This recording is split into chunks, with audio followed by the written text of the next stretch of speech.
زندگی کو ٹوٹیلٹی میں ایکسیپٹ کر رہے ہیں یا اس میں سے چھانٹ چھانٹ کر ہم زندگی کو قبول کرنا چاہتے ہیں. چھانٹ کر تو ہم قبول نہیں کر سکتے, ٹوٹیلٹی میں ایکسیپٹ کرنا پڑتا ہے. ادب کا موضوع زندگی ہے, تو جو زندگی کو جس طرح دیکھے گا اس طرح اسے کاغذ پر اتارے گا. اور پھر میں یہ عرض کروں تو یہ شعوری فیصلے نہیں ہوتے. اگر ہم فن پارے کی ایک آرگینک یونٹ ہونے کے کنسیپٹ کو ایکسیپٹ کرتے ہیں, جسے میں نے کہا کہ باطنی قوت نمو ہوتی ہے, بیج میں ہوتا کیا ہے جو اقوا پھوٹتا ہے, پودا بنتا ہے اور پھر پیڑ بن جاتا ہے یا بیل بن جاتا ہے, اس کی ایک باطنی قدرتی نمو ہے. فن پارے کے ساتھ بھی یہی ہوتا ہے. زندگی بہت آسان ہے اور زندگی بہت مشکل ہے. بہت آسان یہ ہے کہ ابھی کھائے پیے سوئے جاگے, آپ بھی خوش ہم بھی خوش. لیکن آپ زندگی کے ساتھ مکالمہ کرنا چاہیں, اسے شعوری طور پر جینا چاہیں, آپ اس میں کوئی معنی تلاش کرنا چاہیں. جب شخص زندگی میں معنی تلاش کرنے کی سوچتا ہے تو پھر زندگی مشکل ہوتی جاتی ہے, اور وہ ایسی مشکلیں ہوتی ہیں کہ ان سے نہ بردازمہ ہونا عام آدمی کے بس کی بات نہیں ہوتی. آپ کے فن پارے میں جسے ہم تہداری کہتے ہیں وہ کب آتی ہے, وہ کیسے آتی ہے؟ ایک اس کا سیدھا جواب یہ ہے کہ زندگی کی پیچیدگیوں سے آدمی کس حد تک نہ بردازمہ ہو رہا ہے, کس گہرائی سے نہ بردازمہ ہو رہا ہے, یا بالکل سطحی طور پر وہ معاملہ نپٹا رہا ہے. یہ بات طے کرتی ہے کہ وہ فرد جب فنکار بنتا ہے تو اس کے فن پارے میں کتنی گہرائی ہوگی اور کتنی گہرائی نہیں ہوگی. کسی بھی فن پارے کے تعلق سے حتمی طور پر فوری کوئی بات نہیں کی جا سکتی. اور ایک بات اور آپ کی خدمت میں عرض کر دوں کہ جسے ہم کنٹمپرری پیس آف لٹریچر یا کنٹمپرری رائٹر, معاصر ادب کی پذیرائی کی اپنی سیاست ہوتی ہے.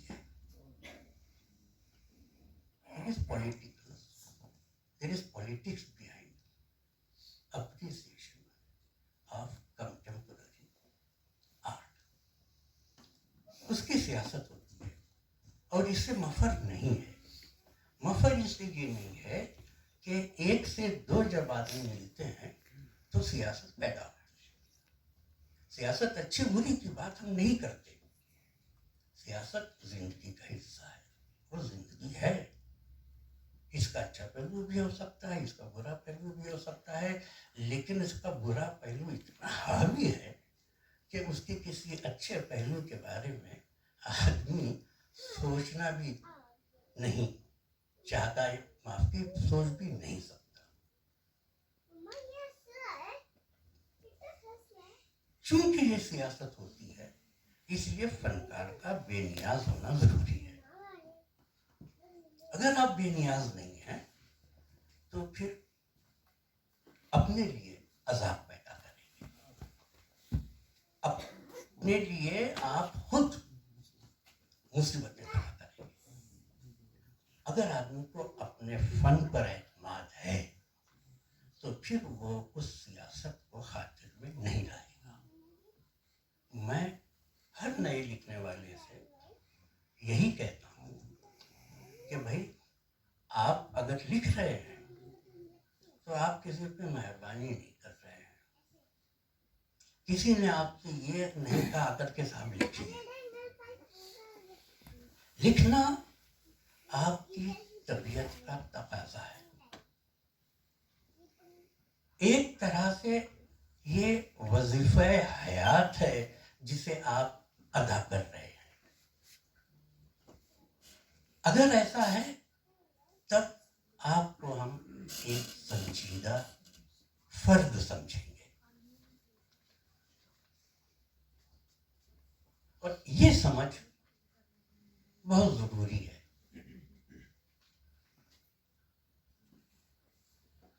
اس ناول کی طرف اگر میں آنا چاہتا ہوں. اس ناول کو جب میں نے پڑھا تو مجھے جارج آرویل کا 1984 یاد آیا. 4 ہے یا 6 ہے؟ 4 ہی ہے نا. جارج آرویل کا 1984 مجھے یاد آیا. کچھ اسی قبیل کا نئی فیکٹری ناول ہے جو 1984 جارج آرویل کا رہا ہے. اس میں ذاکر نے کرافٹ کی سطح پر بڑی سوجھ بوجھ کا مظاہرہ کیا ہے. اور یہ میں اس لیے کہہ رہا ہوں کہ وہ سوجھ بوجھ مجھ کو نظر آئی. اور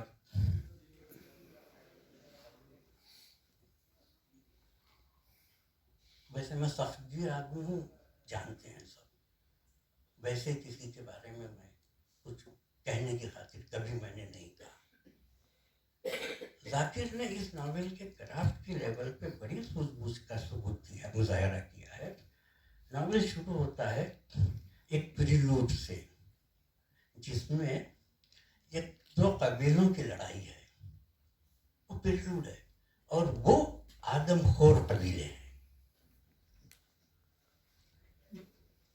آدم خور قبیلے ہیں. اور بعد میں پتہ چلتا ہے کہ وہ آدم خور قبیلے جو کبھی صدیوں پرانے انسانی زندگی کی ریالٹی تھی، وہ آج کے زمانے میں زندہ ہے. آج کی اس صورتحال کو بیان کرنے کے لیے فن کی سطح پر یہ جو اہتمام ذاکر نے کیا ہے مجھے بہت اچھا لگا. ورنہ اس کا کوئی فکشنل جواز بھی تو چاہیے. جن باتوں کو ہم کہہ رہے ہیں کہ یہ اتنی دہشت انگیز ہیں، اتنی مذموم ہیں، اور اس میں اتنی خرابیاں ہیں، بھائی وہ ہیں اسی لیے تو ہمارا بندر لکھ رہا ہے. لیکن وہ اخبار کی رپورٹنگ نہیں کر رہا ہے. اس کو فکشن میں ڈھالنے کا کچھ جتن کرنا پڑتا ہے اور ذاکر نے اس جتن کا اہتمام کیا. یہ قابل تعریف بات ہے.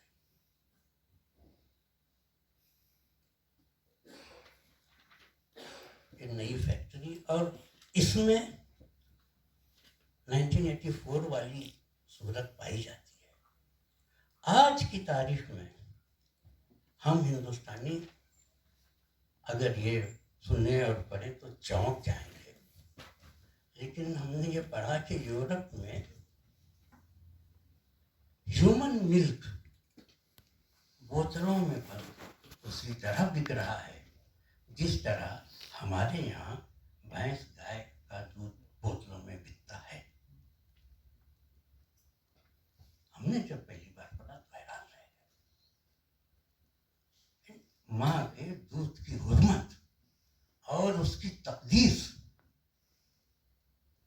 کا جو تصور ہمارے رگ و ریشے میں سمایا ہوا ہے وہ کہاں ٹکے گا آج کے اس یورپ کے معیار پر. ان کے لیے وہ بات انہونی نہیں ہے. کوئی ایسی بات نہیں ہے جس پر وہ حیران ہو. آج ہم حیران ہو رہے ہیں. جو کچھ ذاکر نے کہا ہے ہم اس پر آج حیران ہو رہے ہیں. لیکن معاف کیجیے گا، یہ وہی بات ہے جو وہاں دودھ کا بکنا ہے. اور بچے اس طرح ذبح نہیں ہو رہے ہیں، اس طرح ان کو انجیکشن دے کے فیکٹری میں نہیں مینوفیکچر کیا جا رہا ہے. لیکن انسان کی زندگی اب اتنی میکینیکل بنا دی گئی ہے اور جو یہ نیو کیپٹلزم کی بات کہی خالد خورشید صاحب نے کہ یہاں صرف نفع اور نفع طے کرے گا کہ کیا ہونا ہے اور کیا نہیں ہونا ہے. اور جب یہ بات پتہ چل جائے گی کہ بھائی اس طرح فیکٹری میں یہ مال تیار ہم کرتے ہیں تو ہمیں نفع ملے گا. جب فیکٹریاں کے R&D ریسرچ کر کے کروڑوں روپے خرچ کر کے ریسرچ کر کے ایک دوا بناتی ہیں اور وہ دوا علاج کم اور زہر زیادہ ثابت ہوتی ہے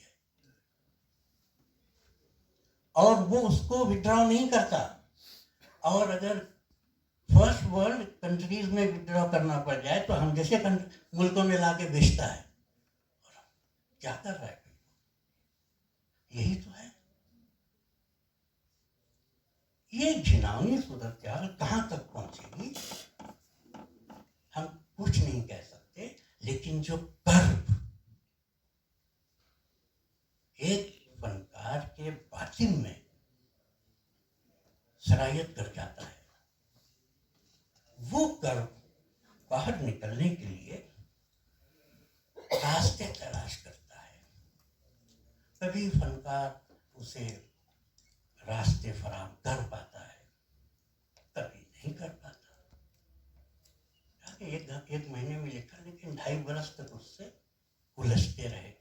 2.5 برس سے تو یہ کانشیسلی الجھتے رہے, لیکن 2.5 برس سے پہلے کے کی دہائیاں جو ہیں وہ ان کے باطن میں اس طرح شور مچا رہی تھیں کہ ابھی اس شور کو یہ سن نہیں پائے تھے 2.5 برس پہلے تک.